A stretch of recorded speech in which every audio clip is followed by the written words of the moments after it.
So today we're going to look at the blues turnaround, and this is one of the best things you can do to up-level your blues playing. Now you might think of it as kind of the traditional sounding turnaround, but all great blues players use this. And if you think about how Hendrix would use it or Stevie Ray Vaughan, it goes way beyond that. And really it's about the ability to move from chord to chord. So we're going to dive into that. So I mean, look at how Hendrix would use that with such expression. So this is Red House right here. It's using those little sliding parallel sixths.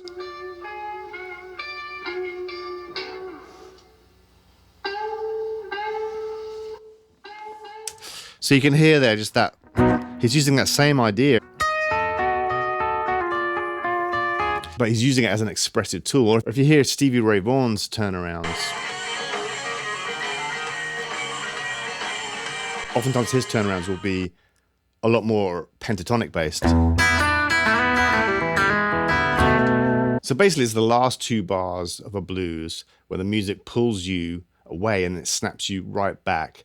So the basic turnaround is that idea of going.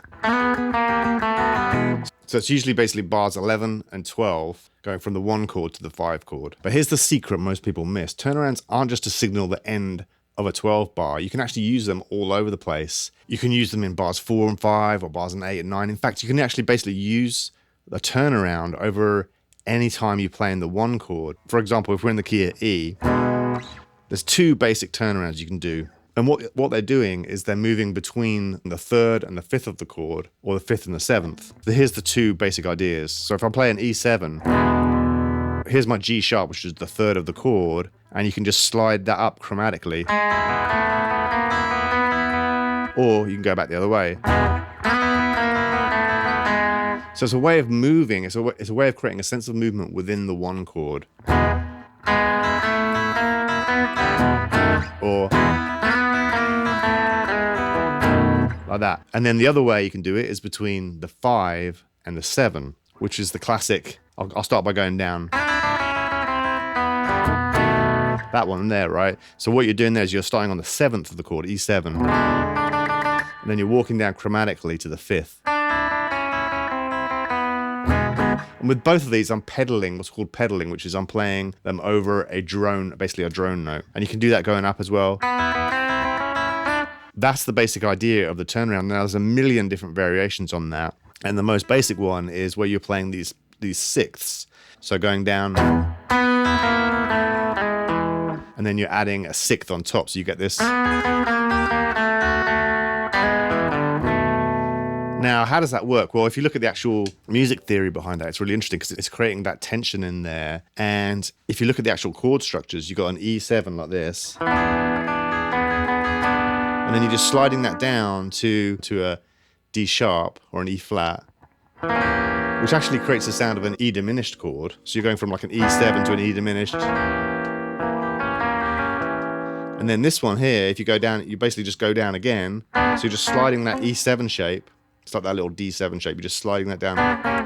But if you play that over the E chord, you get that beautiful sounding A minor 6 chord. It's this really interesting chord progression: E7, E diminished, A minor 6. So that's kind of this jazzy little progression.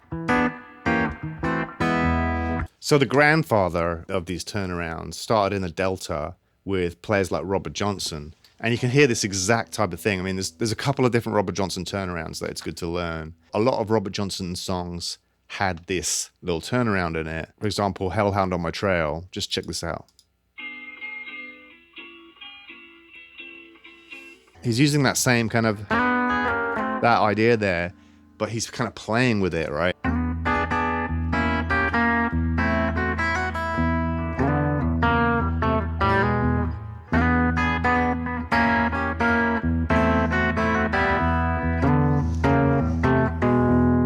He's doing this really cool move where he goes from this E7 and then to this diminished sounding one. He's kind of toggling it, which is a really beautiful sound. And then he's going to this minor sound, Isn't that cool sounding? And then he does these descending kind of chromatic. It's another version of the turnaround. So he's playing with all these kind of, you know, and that's the idea there. Again, it's the same thing there. What you're doing is you're just walking down that little chromatic thing, but you're adding those two turnarounds together. So you're walking down chromatically from the B and from the D, which is really clever. And you can do it here as well. So there's a couple of variations for you right away. You've got the Robert Johnson kind of toggling one. And then this chromatic, using chromatic sixths in the bass. Or the higher version of that. And Robert Johnson would also do these kind of static ones where he would play against a fretted note like this. That kind of thing. Or so basically the idea is whenever you're playing a blues, when you're playing the one chord, as you're moving to the next chord, whether it's the B7 on bar 12 or the A on bar 5, you can use that technique.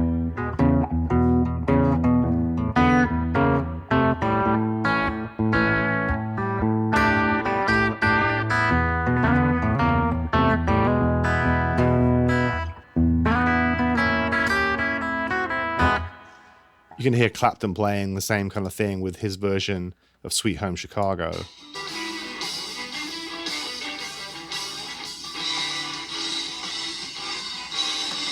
So the basic places you can play these would be right here on the bass strings. Or you can also do these little shapes here where you drop the bass note. And then if you go into the middle strings, you can use these kind of shapes here, which is the same as this, but it sounds cool to go. It's basically using sixths.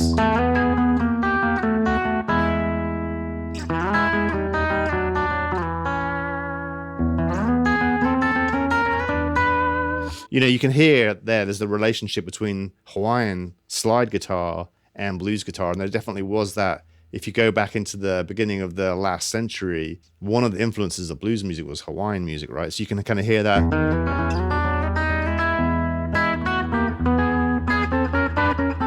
You can hear that in the turnarounds. And then you've got these guys here using that same shape.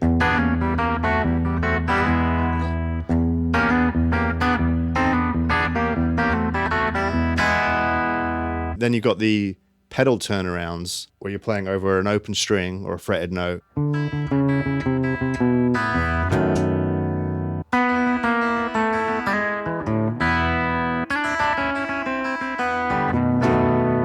then you can get even more kind of advanced turnarounds.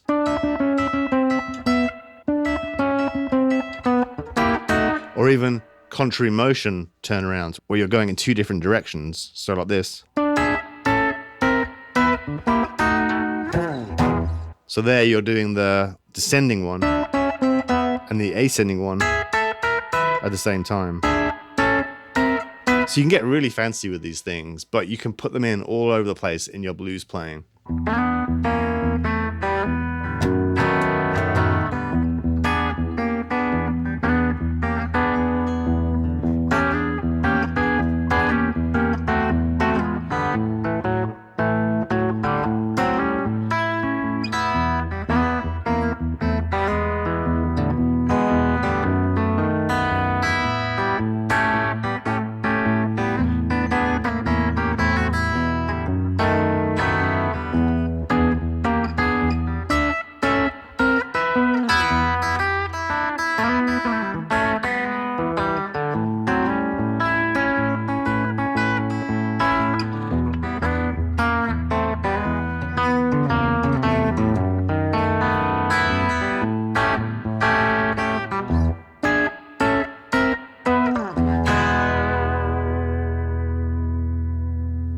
So basically turnarounds are tension devices, and you can really add some cool chromaticism, and it's really one of the secrets between the idea of playing over chords or playing between chords and kind of telling a story as you're playing.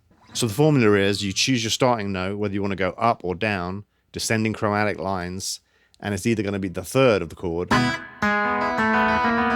third of the chord going to the fifth, or the fifth going to the seventh, or vice versa, reversing them. All right, well, I hope you have fun with this, and love to hear from you in the comments. I'd love to hear what are your favorite songs with turnarounds in them and what are some interesting ways people use turnarounds. And appreciate you watching. Remember to give us a like or a subscribe. Love to hear from you. And most of all, have fun. And remember, turn it up.